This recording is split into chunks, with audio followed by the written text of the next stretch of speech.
shine as the obvious choice using a personalized video toolkit.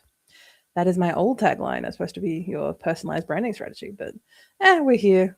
It's all good to go.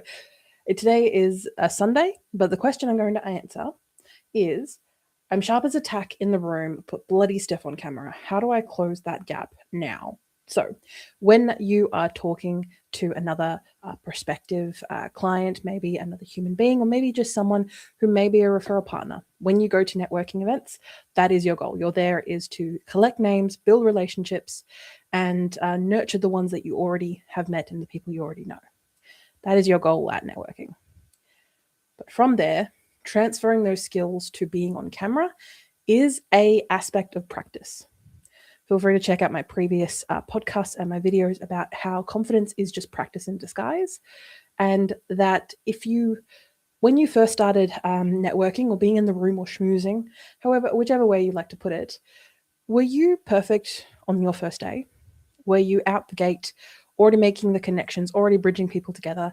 You're probably quite nervous, whether you looked it or you felt it in the moment. But after you attended a couple more events, after you started meeting the same people again and again, because you'll definitely notice when you start networking in either particular areas or certain communities, you will see the same faces again and again because they like people and therefore they're going to pop up more. And then from there, you start to feel a lot more confident, a lot more, I don't want to say carefree because networking is not carefree, but you feel a lot less scared by the prospect because you already know what to expect. When you are on camera, that is a different ballgame. You are not bouncing off another human being. You are bouncing off ultimately a machine, which doesn't give you the response back that you want it to, or give any really human, real feeling to it.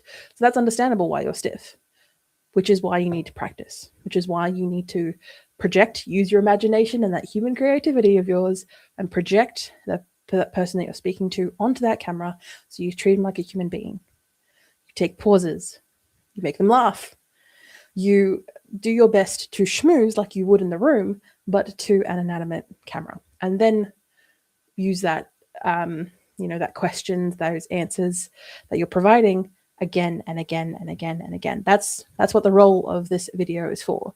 And I find when I've been speaking with a lot of people as of late, I think I'm glad that as a collective community, we're kind of moving past I don't have the right equipment, I don't have this, I don't have that. When, yes, that still happens for a lot of people, but a lot of people can now, the internet, with all its faults, is still your friend when it comes to those type of things. And it's happy to sell you products. So when it comes to the stuff that you need, that is very much easily addressed. But when it comes to the stuff that you need to do, you inherently need to do either by nature or nurture. To close that gap, what you need to do is to practice, but have that ongoing thought in your mind that this end product, this video that you're filming, for whatever purpose it is not for you, it's for your customer.